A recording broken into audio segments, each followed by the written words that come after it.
In this video, we'll explain the focus of each DBT skills module, how they relate to each other, and how they'll support your mental health journey. Each module has intrinsic value, and they can be taken in any order. At TheraHive, we teach them in a cycle that's represented here. Let's start by exploring each module and its focus. The distress tolerance module teaches us skills to manage intense emotions by reducing our emotional temperature. These skills are helpful because when we're highly distressed, we're more likely to engage in ineffective behaviors like yelling at others, numbing ourselves with substances, and ruminating endlessly. These behaviors may offer relief for a moment, but they typically make the situation worse and ultimately lead to more suffering. This module focuses on preventing this pattern by providing us with skills to tolerate intense emotions and practice acceptance when situations can't be solved right away or at all. And by learning to tolerate distress, we can calm ourselves down enough to try other DBT skills that can take us towards greater peace and equanimity.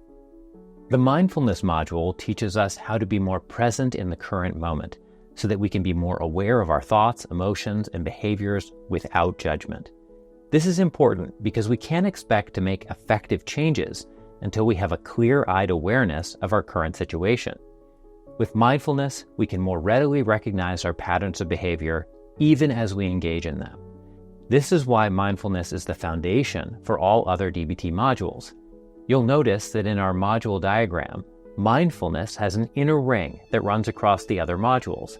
This is because there is some mindfulness content in every DBT module. One last thing about mindfulness. You've likely heard this term in the context of meditation, which is a practice that can help us be more mindful. But meditation is just one way of being mindful among many other mindfulness skills that are taught in this module. The emotion regulation module teaches us to identify, understand, and change our emotional responses to the world around us. This is all based on the recognition that we learn to respond in the way that we do today from past experiences. So we can relearn and change how we respond in the future based on what we do today. In this module, we'll learn skills to reduce the frequency of unwanted emotions and to increase the frequency of those that are effective. By learning to manage our emotions effectively, we can change our patterns of behavior, thereby moving towards our goals and improving our overall emotional health. In short, emotion regulation allows us to respond to situations in ways that align with our values and long-term objectives. Finally, the Interpersonal Effectiveness module focuses on skills that help us navigate relationships with our families, friends, and colleagues. While the other three modules are more internally focused, helping us understand ourselves and manage how we respond to the world, this module has a more external focus on managing relationships with other people. It teaches us skills to communicate effectively, build and maintain healthy relationships, and communicate our limits or boundaries, all while maintaining our self-respect. These skills are crucial for developing and sustaining meaningful interactions with others. This is so important because as humans, we're social animals, and relationships are perhaps our deepest source of joy. Of course, they can also be a big source of distress, which brings us full circle. There's one final element to call out that connects these modules. You'll notice that our diagram also includes an outer ring that speaks to the concept of dialectics, which is at the heart of dialectical behavior therapy. A dialectic is present when we hold two seemingly opposing ideas as being true at the same time. The core dialectic in DBT is that we can accept and love ourselves for who we are today, and also recognize the need for change and improvement. The distress tolerance and mindfulness modules are more oriented towards acceptance, and the emotion regulation and interpersonal effectiveness modules are more oriented towards change.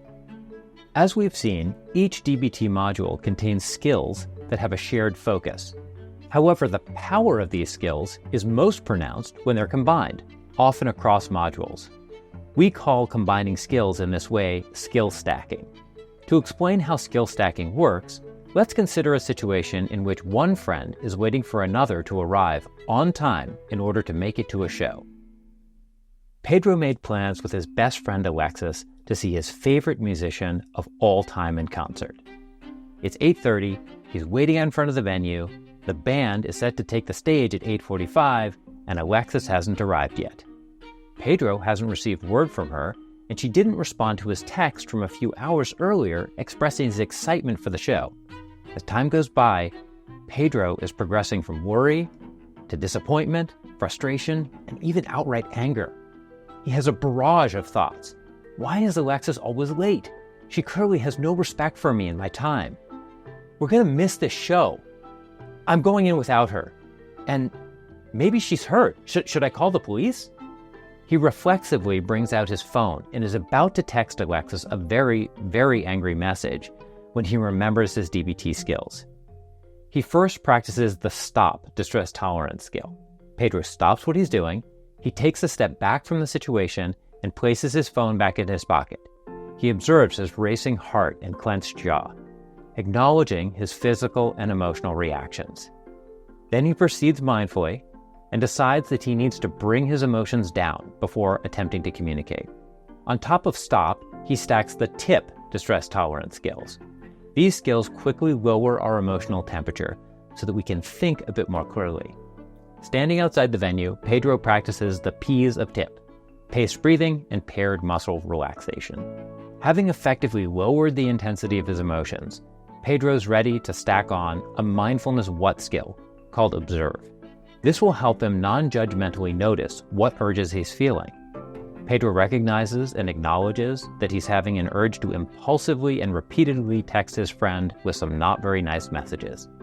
Even though his emotion mind wants to send these messages, he consults his wise mind, which reminds him that, in the short term, an angry text message may relieve some of his frustration, but in the long term, it will damage his relationship with Alexis. Pedro then uses the emotion regulation skill, check the facts. He recognizes that his friend isn't that late and that there's still 15 minutes to make the show. Plus, he can't remember the last time that a band started on time. Perhaps being a little late wouldn't be the end of the world. Practicing the emotion regulation skill called mindfulness of current emotions, Pedro practices experiencing and accepting his feelings of frustration and worry. He notices these emotions as waves, ebbing and flowing. Finally, Alexis arrives. Pedro often feels uncomfortable expressing frustration or hurt to his friends. While Alexis has been late to many events with Pedro, he hasn't once mentioned his disappointment to her. Initially, Pedro has the urge to avoid the conversation and pretend like Alexis was on time, but he decides to use the emotion regulation skill opposite action to address the issue now rather than letting it simmer below the surface. He stacks on a few interpersonal effectiveness skills, including give, fast, and dear man, to communicate assertively and express his feelings to his friend, asking her to be more consistently on time or at least communicate if she's running late. The interaction goes surprisingly well, and Pedro learns that his friend has been dealing with some personal issues of her own. It turns out that Alexis was feeling a lot of anxiety about attending a show at such a large venue and was having difficulty leaving her house. Pedro uses this opportunity to tell his friend about DBT skills and how much they've helped him. The prospect of sharing DBT with his friend gets Pedro really excited as they head into the venue. In this story, you can see how DBT skills are like building blocks that can be combined and stacked to promote effective interactions and behaviors. Well done, Pedro. You transformed a stressful situation into an opportunity for growth and connection. At TheraHive, most students can practice DBT skills competently after a single cycle of our program. Some even master a few skills after one cycle. Students can repeat the program or specific modules to move towards mastery. Others learn enough to practice on their own, and some join an advanced skills group to hone their skills further. Each cycle of learning is like climbing a spiral staircase towards mastery. This spiral staircase sits within what is sometimes referred to as the House of DBT, a structure with 4 floors representing stages of progress towards mastery and improved mental health.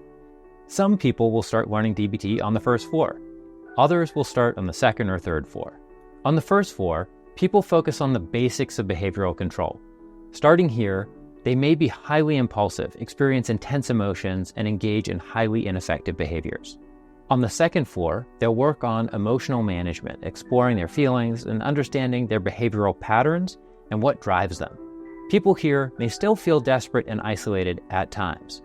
On the third floor, people work through everyday issues and problems that get in the way of their life worth living goals. Finally, the top floor is about extending our capacity for joy and happiness and achieving personal goals. DBT skills serve as the staircase, helping us move up to the top floor of our house. Thanks for watching this video about the DBT skills modules. We hope this gives you a solid understanding of how these skills work together to change your life for the better.